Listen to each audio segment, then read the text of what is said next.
What's up, everybody? Welcome back to FNG Academy. I just had a quick announcement. I'm proud to say that we've been helping people get selected for 3 years now. I've been getting a lot of messages about people thanking us and saying that they just graduated from selection and they got selected. People graduating the Q course. One of my buddies just sent me a video from the Charlie committee. He asked, if you guys have ever heard of the FNG Academy, raise your hands. And all their hands went up, and it just filled me with pride. So part of the way that we do that is making sure that you guys are physically fit and ready for selection. And the way we've been doing that for the past couple of years is by sending you to a Green Beret we know and trust, Kevin over at 18 Alpha Fitness. So if you want to get selected, you need to be in the best shape possible, and you need a programmer who knows what they're talking about. So go check out Kevin over at 18 Alpha Fitness. Use code word BUCK to get a discount. Tell him we sent you and hook you up. Congrats to everyone who's been getting selected lately, and we'll see you guys on the next one. What's up, guys? Welcome to this episode of Beers and Breakdowns. And we are back with this banger of a show. One of my favorites. Absolutely love this entire series. Yeah, and you guys have been kind of pissed at us that we didn't continue it quicker, that we kind of took a little bit of a break on this one. So sorry about that. We're back on it, and we will get these knocked out so you can just binge watch the whole thing with us. But thanks for watching. If you guys watch every Sunday from beginning to end on these episodes, we thank you guys so much. If you enjoy this content, please do us a favor. Hit the like button, hit the subscribe button, leave a comment down below. Even if you just comment for the algorithm, it means a lot, and we really appreciate you guys. A lot of times, you guys clearly have a lot of engagement, and we watch. That's just for the algorithm and just to support us, and it doesn't go unnoticed. So thank you guys a lot. We really appreciate that. Let's get into Band of Brothers, Episode 4. Where'd you get that? It's a Presidential Distinguished Unit citation. For what the regiment did in Normandy. That's right. For what the regiment did. You weren't there. Hey, he's up, Cobb. It's a unit citation.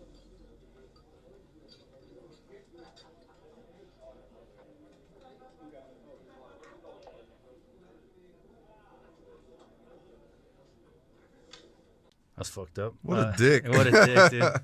First of all, unit citations, like, it's earned by the unit, and everyone wears it after that. Like, once it's earned, everybody wears the unit citation. It's not like you had to earn it personally. Right. It's not like a combat patch. Right. It's like, come on, dude, fucking chill. And I did get mad at somebody one time, and I did what this guy did to him, and it was to an EOD guy, and we were in combat, and we started taking fire, and he was attached to another team. So we went linked up with that team and started just shooting and getting into it. And I look over, and this dude's frozen solid, not moving. I was like, what the fuck is up with that guy? And they're like, he's been like that the whole time. And then they had to put that EOD guy in the truck, and he just stayed there. He couldn't even do his job. And so I knew that about him. And I was like, that's your guys' fucking problem, not ours. He's not our EOD. We had the best EOD guy ever. Yeah. So sucks to suck. But then I go to the DFAC, and I see that same fucking guy sitting in the chow hall with an SF deployment patch on. And it pissed me off because I was like, you're a fucking coward. You're not even trying to, like, doing your job. So I went up to him, and I was pissed. And I was like, who the fuck gave you that patch? And he was like, nobody. And I was like, then why the fuck are you wearing it? And he's like, because I've been deployed for X amount of days, so it authorizes me to wear it now. And I was like, that's our fucking unit patch. And I was like, until one of the guys from this fucking unit tells you could wear it, take that fucking thing off. And he looks around waiting for, like, other SF guys to tell me to shut up. Yeah. And no one does, and then he peels it off. Oh, dang. And I just walked away because it was like, dude, yes, you're allowed to wear it, but what I've seen from you in combat is, like, you don't get to represent us like that. Because that's a big deal to put the SF patch on your deployment shoulder. Yeah. Like in this one, it was kind of a dick move, but I love how I think Bull walks up and he's like, Jesus, you weren't even there anyways. Yeah. And then he's like trying to tell, he's like, well, I got hit before I could jump. And it's like, all right, shut the asshole, fuck up. You weren't fucking there.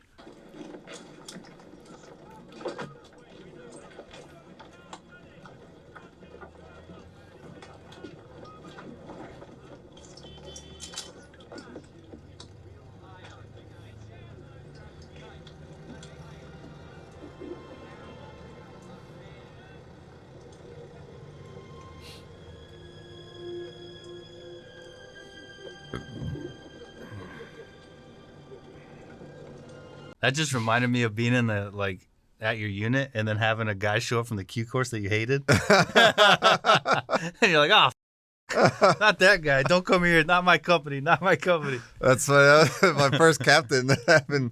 We were in Mongolia on my first trip, and we're like, oh, we're getting a new captain. And then the new captain shows up, and I'm just like, oh, fuck.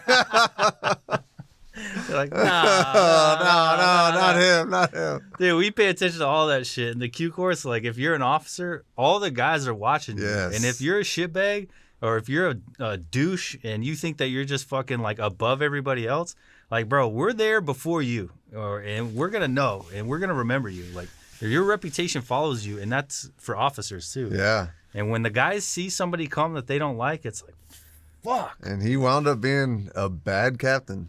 Who'd have thought? It was terrible. You learn a lot about a person in the Q course, Yep. and it's designed that way for a reason. And can we just talk about the fact that you are a fucking floating head and foot right now? Bro, did you? Because Are I'm you black? You look like a ninja, bro. Are you I trying to am a blend ninja. into the fucking furniture? Hey, look, man, I got to be incognito if I need to. Dude, if we block your face, like you just disappeared. Do we got a black? They put a ski mask on him and he'll be completely gone. Balaclava. Yeah. Just two eyes. You look like fucking Chris Farley. Just break a table. That's a nightmare. Yeah. I want no part of that.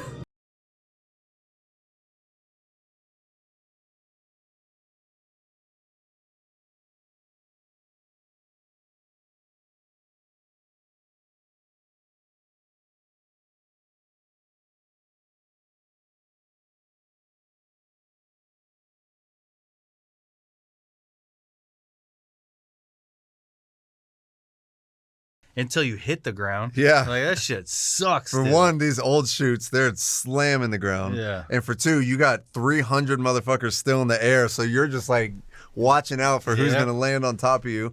Dude, And the people will come in and hit you in the chute. Like they'll be above you and they'll float into your parachute. You'll see like fucking feet, and all of a sudden your parachute starts like collapsing in. Yeah. Because you're like, slip away, slip away. I don't know if I ever talked about that on here. I had a time in the Q course. It was my very first jump in the Q course where I came out and I was twisted. And they teach you if you're twisted, you pull the risers and then you kick. bicycle kick. It works. I've been twisted. It Yeah, works. and so I do that, and I spin around, and you get that last Yeah, one, and you're like, wham. I'm good. And as soon as I spin around, like, oh, I'm good. There's this other dude. He's a Russian dude, Russian descent dude in the Q course with us, and I see him there, and I'm just going straight at him. Oh shit. And so there's nothing I can do. I'm gonna go straight through his risers, and they always teach you if you're gonna do that to starfish, right? Oh yeah, starfish. So you don't get interweaved into. Yeah, it. so you just hit it and bounce Yeah. off. I don't know what happened. This is my first jump out of airborne school, so I wasn't very experienced. So my first thought was make myself small and I'll slip Oh, right through. So shit. I go like, "Bruh." I go straight through this dude's risers. Are And the you risers serious? are the cords that connect the parachute canopy to the person.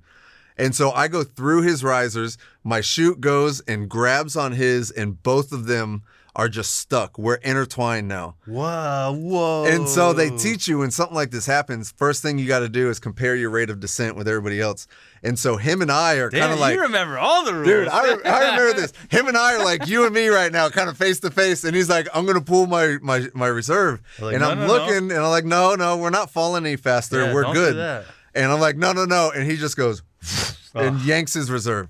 And so what Now happens? you got 3 shoots out. So the reserve, it falls down and then it inflates and goes up.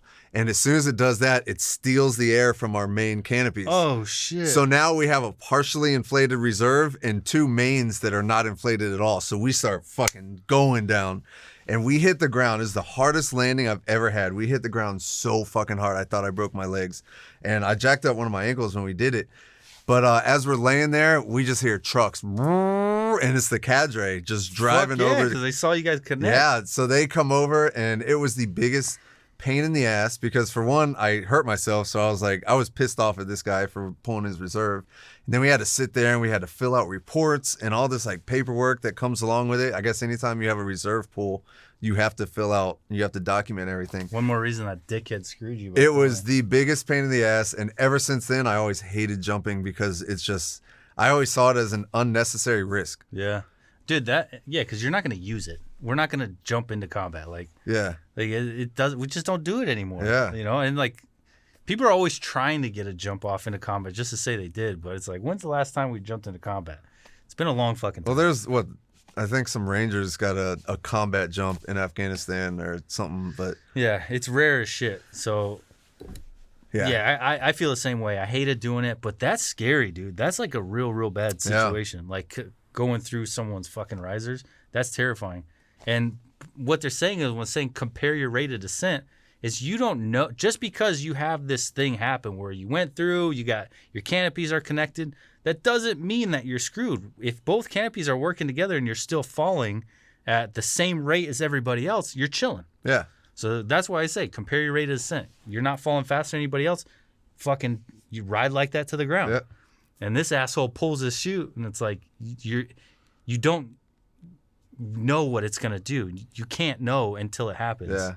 You're just guessing. He's just panicking. Yeah, he panicked, pulled it, and it fucked us both. Dude, hard. That's crazy. I'm just glad it wasn't like, breaking legs or anything like that. But ever since then, it was always in every jump, it was in the back of my mind. Dude, I remember hitting the ground one time and then I'm like, I hit, because there's times when I hit and it was like a pillow. My feet touched and I just, when it's hot, the hot air would lift the chutes more so you would fall slower, I think. But sometimes, and then I would land like a sack of potatoes. But I remember one time landing and then all of a sudden I hear, dude fucking snapped his leg and I was like, no. Oh. I was like, that could be me. My fox got knocked out on a jump one time. We all landed and he landed and he had the worst luck when it came to anything. He was ginger. So it was just, we always made fun of him. It was like, that's why he always had the worst luck.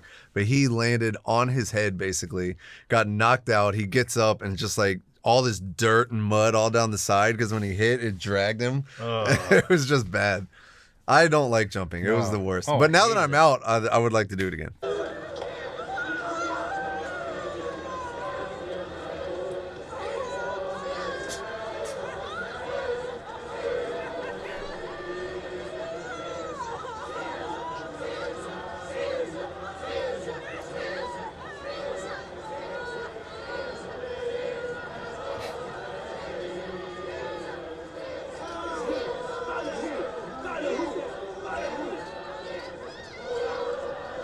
So first, the one thing that this reminds me of is basic training when they shave your heads.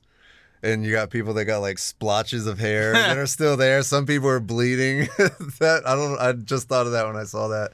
But I had to look this up and see what this was. And so it's what they called horizontal collaboration. And what happened is when France fell to the Germans, a lot of women were being they got their heads shaved like this because they were accused of having sex with the Germans. And there's 20,000 women. But afterwards, what I thought was interesting is they said that there was 200,000 babies that were born to French mothers and German fathers after the Germans took over France. So whether it was through consensual means or not, the Germans are going over there and they had a lot of German babies after this. But yeah, it's just messed up. They're yanking them out of the streets, cutting their hair like that.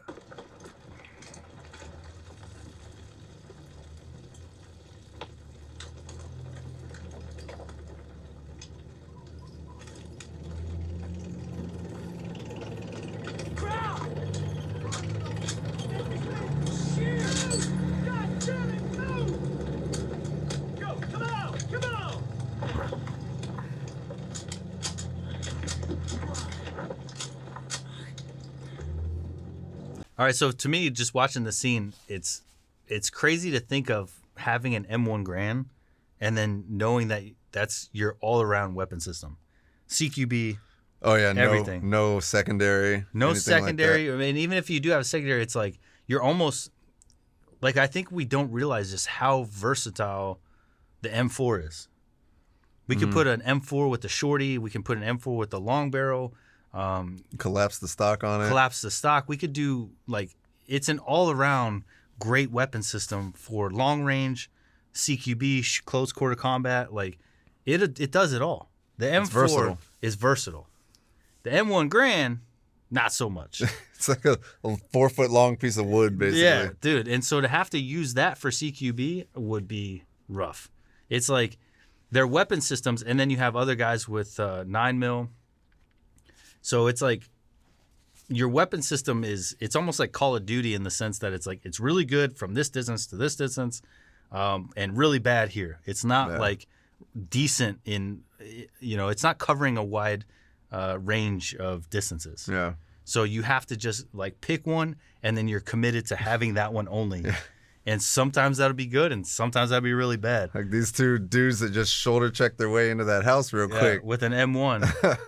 That's rough. Good dude. luck. Yeah, and then so maybe to think about a bayonet, you have this fucking broomstick with a knife at the end of it. They just fucking shank your way through like this. Like it's just like it makes me appreciate the M4 so much. Yeah, for sure. That platform is so versatile and could do it all. Like if I had to pick any one weapon system for just about anything, I would almost always go to the M4. Yeah. Like home defense, I'd love to have an M4. Long range, M4. Like it just does it all. It does. It does a lot. It's an awesome weapon system.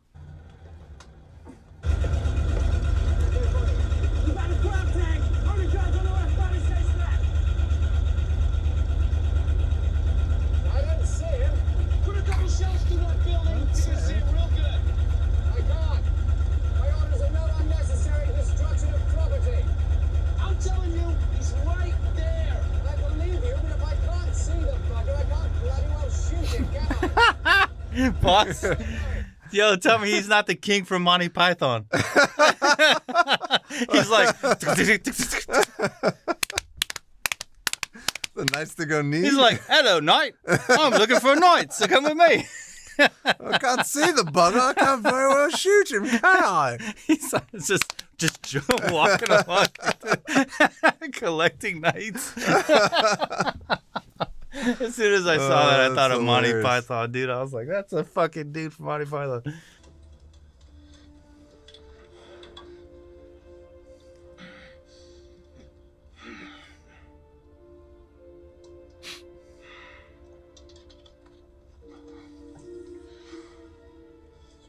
Just pull it out.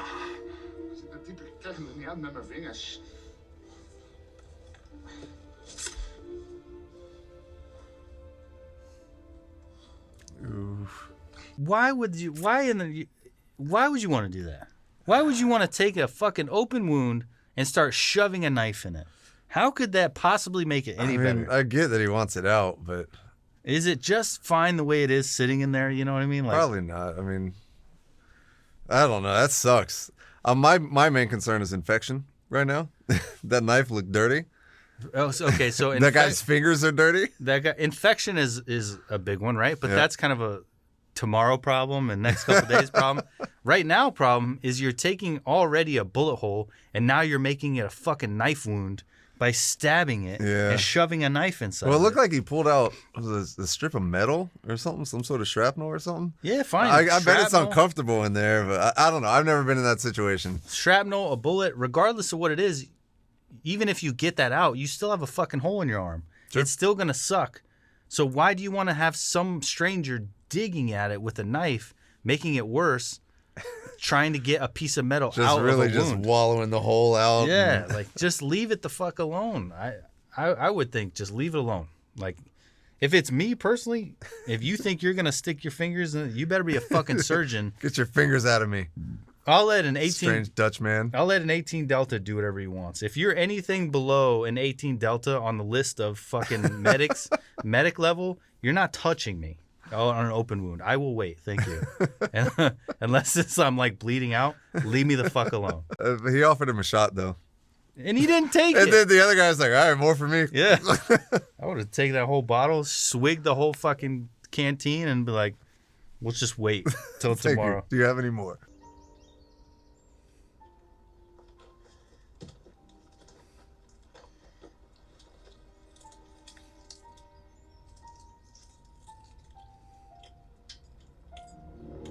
I don't like seeing Xavier like that.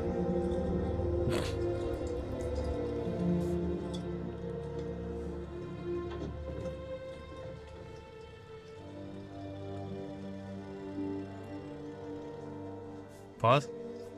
You get separated from your boys in a firefight. You find your two strangers that become your fucking like extended family. You get in a hand-to-hand fight and kill a motherfucker with your bare hands. And then wait out the night, thinking that you're gonna die, surrounded by fucking enemy, only to survive, link up with your boys the next morning and be like, And right back out on mission. and right back out on mission like nothing ever happened. Bro, I haven't slept. I had a finger fist deep in my shoulder, or a stranger fist deep in my shoulder last night. I killed a fucking guy in close quarter combat, in hand-to-hand combat. I have like a sister-in-law and a brother-in-law that, you know, like so much happened to this guy all over the course of this one night. And the next morning he just links up with his boys. Hey. Hey. It's like, can I get some soup or something? Like, Yeah, like just take a time out. yeah, the fucking. I need to pause for a minute. Do you have any idea what I've been through in the past 15 fucking hours? Like, that guy's insane. That's wild, though. Well, that's bull. That's bull, man. He's a no bull kind of guy. Always got a cigar in his mouth. Badass. Hell yeah. Ew, yeah. I love this show, dude. It's so good. That's an amazing show. All right, guys. Hope you enjoyed that episode. Band of Brothers, episode 4. Awesome show. Love it. That was a great one to watch. And we'll see you on episode 5. Ooh. Bye. Peace.